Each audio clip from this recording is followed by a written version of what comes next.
ఏదైతే మంత్రి గారు చెప్పారో సార్ కూర్చోండి ఒక సెకండ్ సార్, ఆయన చెప్పింది ఏదైతే మంత్రి గారు చెప్పారో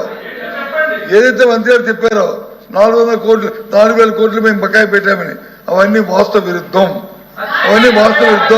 చర్చపడమనండి చర్చలో మాట్లాడదాం. అందుకే చర్చలో మాట్లాడదాం. వాస్తవ విరుద్ధం మాటలు చెప్పి సభను తప్పుతో పట్టించడానికి ప్రజలు మభ్యపెట్టడానికి దయచేసి పంపిపెట్టారు చాలు. పంపిపెట్టి మోసం చేసి చాలు.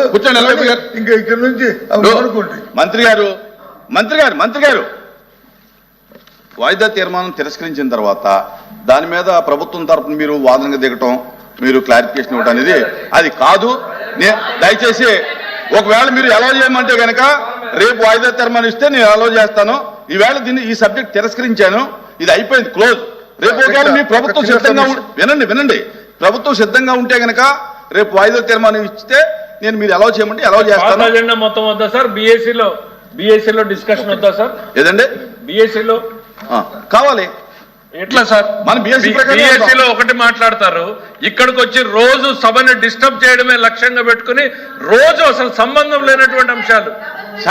హెచ్ఆర్ మినిస్టర్ గారు దాని గురించి స్పష్టంగా చెప్పారు సార్. గవర్నమెంట్ తిరస్కరించింది కాదు సార్, ప్రభుత్వం సమాధానం చెప్పాల్సిన అవసరం లేదు.